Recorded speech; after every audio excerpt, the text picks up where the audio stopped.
After listening to this story, stay tuned for a preview of another episode of American Memories Continued.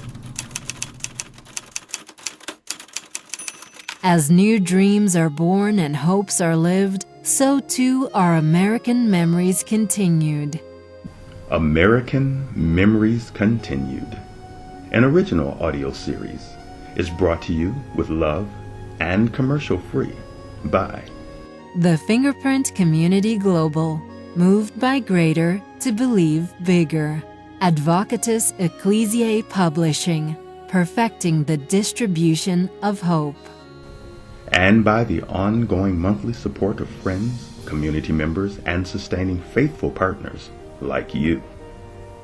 Our theme music, Proudly Western, was composed and performed by Jay Mann at www.ourmusicbox.com. We're thankful and humbled that you've chosen to tune in regularly for your favorite episodes of American Memories Continued.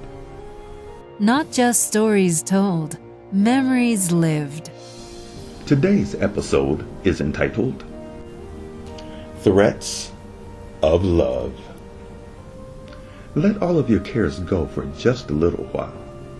Listen closely. Prepare your heart to be stolen. You now have a front row seat, and this is family time. American Memories Continued begins now.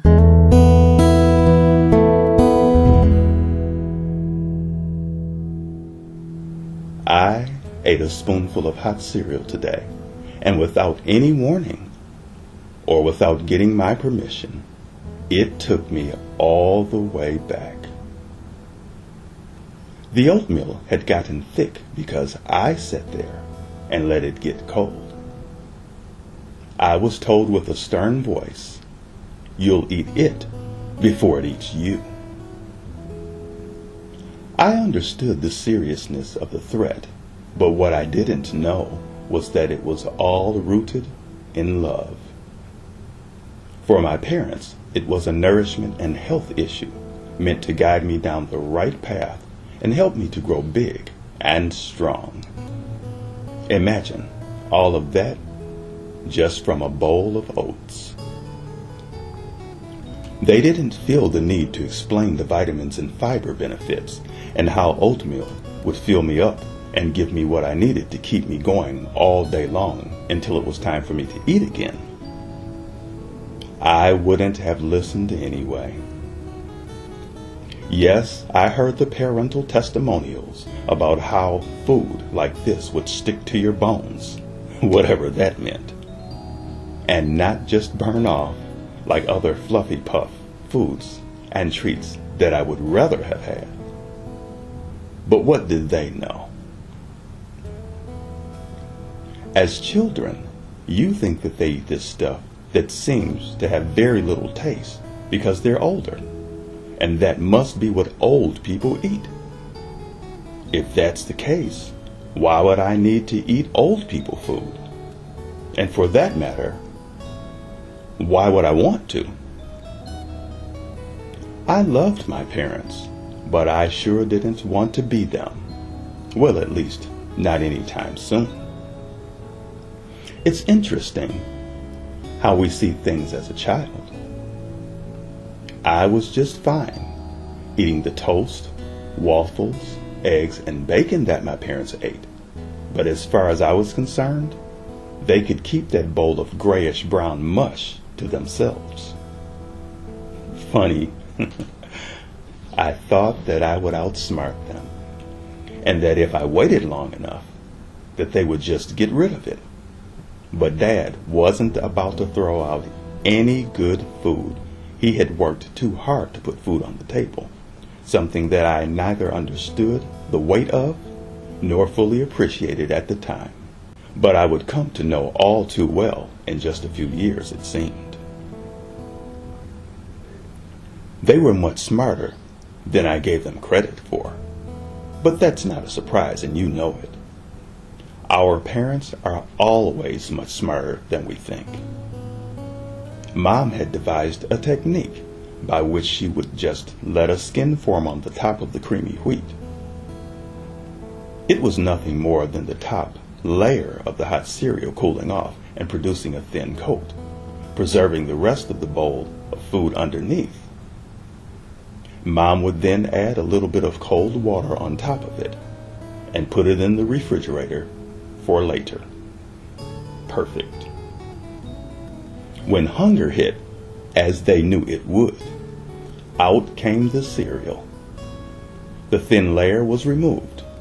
The water was stirred into the remainder of the cereal, and it was heated and ready to eat. A little butter and a spoonful of sugar, and you had a meal. There were no microwaves back then, so a small pot on the top of the stove would do the job. That trick couldn't be used for everything. Hot cereals? Yes. There were other foods that weren't my favorites either, and you could tell me until you were blue in the face how good spinach was for me also. And even though I liked Popeye, I didn't care how strong it made him. I wasn't going to eat it. And as far as I was concerned, he could have it all.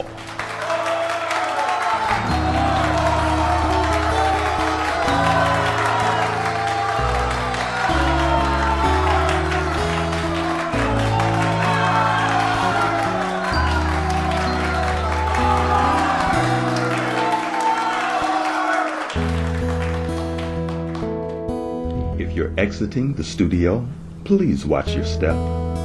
For those who are tuned in, we now return you to your ordinary day. We truly hope that you've enjoyed spending this time with us. Our goal, with your help, is that the American Memories Continued experience grows to become America's new favorite pastime, serving you and your loved ones wherever they are. What did you want to say, young lady? Go ahead. Make sure to become a fan and a supporting partner and listen to our full episodes. Click the links below and follow us on Twitter, Facebook, Medium.com, Instagram, and YouTube. And don't forget to give us a thumbs up, leave a comment, and subscribe. Give American Memories Continued to yourself or to someone that you know. Thank you for listening. Thank you to our veterans for all that you've done for us. And truly, we thank you for your ongoing support. Until next time, God bless. God bless you. And now, a preview from another episode of American Memories Continued. The kitchen smelled so good. As a matter of fact, the whole house smelled wonderful. A tablespoon of this, a dash of that. Laboring over a hot stove all day were the words that I heard. I hope that you appreciate it. And we would, but not really. Not until later on in life, when we knew what it took to put dinner on the table. Trying to explain money management and impulsive wants as compared to needs to a child, or even in some cases young adults, is a rough concept to toe.